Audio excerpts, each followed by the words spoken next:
Уважаеми господин Вецков, уважаеми господин Соконов, уважаеми колеги и гости, за мен е изключителна чест да бъда част от днешното събитие, което бележи важен етап в реализацията на стратегическия проект за модернизация на железопътната линия Пловдив-Бургас.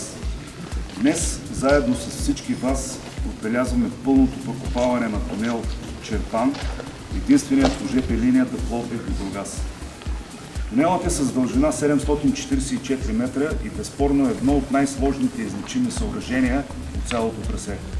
Пълното му завършване и пускането му в експлоатация предстои да се случи до края на следващата година, а това ще гарантира по-голяма пропускливост на трафика и ще даде възможност за движение на бързи и високоскоростни влакове със скорост до 160 км между участъка Оризово и Михайлово. Това е не само значителен напредък в модернизацията на транспортната инфраструктура, но и гаранция за по-бързо и сигурно пътуване както за пътниците, така и за товари. Важно е да отбележим, че с реализирането на този проект не само правим сериозна стъпка към съвременна, бърза и екологична железопътна мрежа, но и укрепваме позицията си като ключов транспортен коридор в региона. Освен че ще свързва по-бързо и по-сигурно Южна България с столицата и Черноморието, проектът е инвестиция в бъдещето на мобилността и устойчивото развитие на страната. Поздравявам всички, които работят по този амбициозен проект.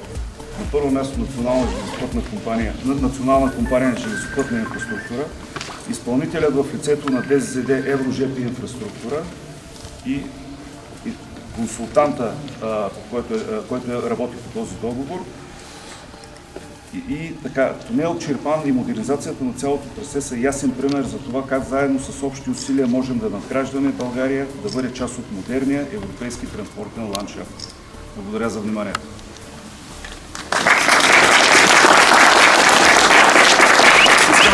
Искам да предоставя думата на господин Вецков, който може с няколко думи да ни опише от гледна точка на безопасността, какви съоръжения, освен тунела, който ние сме се събрали, т.е. направихме малко по-официално това събитие, а то е де-факто инспекция на етапна готовност на тунела. Тунела е завършен, прокопане, предстои да бъде положена железопътна инфраструктура, предстои да бъде изградена контактна мрежа. Това е част от един обект, който е между Оризово и Михайлово, но той е част от по-голям проект, който е модернизация на ЖП линията от Пловдив до Бургас. Старта на тази инициатива е даден в преден програмен период от 2013 до 2016 година. Тогава са стартирали предпроектните дейности и е финансиран по програма Транспорт и транспортна инфраструктура и транспортна свързаност, като реализацията на целия проект от Пловдив до Бургас се очаква да бъде завършено до края на 2027 година. Цялостното финансиране е в размер на 700 милиона лева, като този обект е част от така наречения голям обект от Пловдив до Бургас. Неговата реализация ще бъде до края на 2027 година. Благодаря. Господин Вецков, заповядайте. Благодаря на всички. Александър Вецков, съм генерален директор на Национална компания железопътна инфраструктура. Първо искам да благодаря на всички екипи, които са работили и продължават да работят по реализацията на този проект. Оценяваме високо всичко, което сте направили и с кратките срокове, които постигнахте тази етапна готовност в частта Оризово-Михайлово и конкретно с проекта на тунел Чирпан. За мерките за безопасност, които господин Анов посочи, те са в оперативна съвместимост, има техническа спецификация по оперативна съвместимост, които определят абсолютно всичките мерки, осигуряващи безопасността. Конкретно и в тунелите са записани и са приложени в техническата спецификация какви мерки ще бъдат приложени. Пожарно безопасност, пожарогасене, осигуряване на прегледите от кантонерите и оперативния персонал с осигуряване безопасност за тях. Така че проектът покрива изцяло европейските норми. Благодаря ви, господин Анов. Да, аз само искам да добавя нещо. Този проект носи характеристиките на уникалност и те се развиват в два аспекта. Първо, това е първото съоръжение, тунел Прокопан в Северната Тракийска низина в този регион. Всички знаем, че И втората, която искам да добавя, е, че е използван уникален метод, австрийски метод на промиваване на тунел, който най-вероятно господин Сафонов ще даде разяснение какво точно значи. И поради тази причина го направихме малко по-официално, защото такава железопътна инфраструктура няма към момента изградена. И тя е уникална за най-вероятно втория такъв тунел, няма да бъде вече толкова уникален. Затова давам думата на господин Сафонов да разкаже с 2-3 думи методът, който е използван за прокопаването на тунела.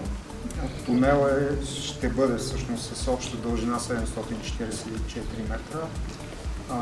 Този, който е изграден по нов австрийски метод, той в момента е на първична висока, е с дължина 660 метра. Това, което е характерно за този проект, той затова е толкова сложен, защото е в изключително слаби структури. Тук прокопаването е в глини и песъчливи глини. Ползвано е най-тежкото укрепване, възможно с контрасфорт, с стоманени рамки през метър. Дори имаме участъци, които са и през 30 см поради лошата геология, наличие на голямо количество пясъци. Друго, което е характерно, съоръжението е еднопътно, т.е. тук ще минава само една линия. За разлика от останалите тунели, които се изграждат в момента в железопътната инфраструктура, повечето от тях са двойни, като изключим участъка между Елин и Вакарел. Проблема при това сечение на тунелите е, че няма възможност за вкарване на много механизация. Сечението на тунела е около 78 метра и прокопаването, пак казвам, става бавно. Този напредък, който сме постигнали до момента, е с денонощен режим на работа. От двата портала едновременно се изграждаше тунела. Имахме няколко аварии и срутвания в тунела. В тези периоди прокопаването продължи от единия портал. Това е като цяло за тунела. Тунела е една част от по-голям проект, който е модернизация на железопътната линия от Оризово до Михайлово. Съществуващото положение на трасето е единична ЖП линия с съответно по-голяма дължина. Дължината след реконструкцията на трасето ще е 37 км. Време пътуването в момента между двете точки е може би около час. След ремонта ще падне на около 20-30 минути, което ще даде възможност един път на местното население да може да се придвижи до големите градски центрове Пловдив и Стара Загора. Ще се върне как да кажем, железопътния транспорт като най-екологичния и най-добрия, най-бързия транспорт, с който може да стигнем от центъра на един град голям до центъра на друг голям град, което в днешно време е голямо удобство, няма да има задръстване и така нататък. Към настоящия момент от това трасе имаме изградени около 22 км. До края на годината предстои да въведем още 9 км. Т.е. за следващата година остава да бъде изградено трасето на още 4 км, с което ще приключим. Така да се каже, основните дейности по изграждане на трасето и на железопътната линия ще останат довършителни работи. Имаме